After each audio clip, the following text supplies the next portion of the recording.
The economic summit is underway, and once again, leaders of 7 major industrialized nations are gathered together looking for solutions. Solutions to problems of inflation, unemployment, and trade, to name just a few.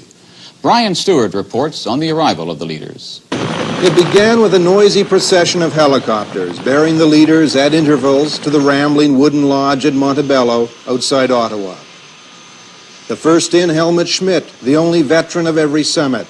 He comes here determined to warn against the dangers of spreading recession and of protectionism in world trade. Margaret Thatcher of Great Britain came bearing plenty of her own worries. Economic troubles at home, riots in British cities, Northern Ireland. Her position at this conference is not strong. Then the key player, U.S. President Ronald Reagan, the only leader to shun the use of a Canadian helicopter in favor of his own.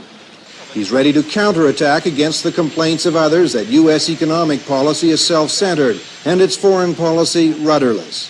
He's aware he's perceived as ill-equipped and inexperienced on the world stage and is determined to make an impression this time. More than ever before, this summit has its ideological differences. After the conservative Reagan came the socialist president of France, François Mitterrand.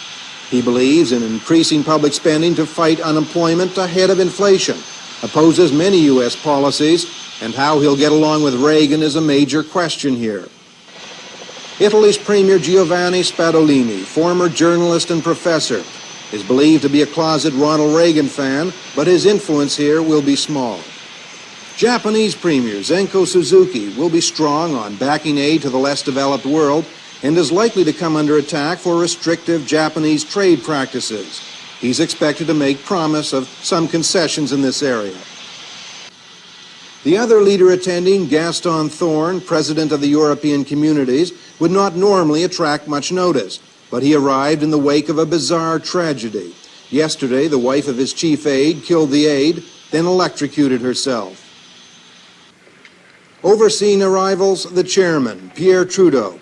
He appears to have succeeded in his drive to give the question of aid for the less developed world a priority place on the agenda. Leaders paired off quickly for bilateral talks. Reagan met with Schmidt on a golf cart, then had his first meeting with Mitterrand. Later, the complete lineup at the dinner table. The leaders of a select club, together representing half the world's gross national product, or $6,000 billion.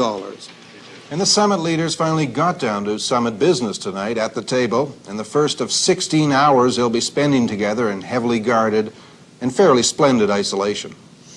Brian, traditionally at these economic summits, this first night is devoted to international politics, is it not?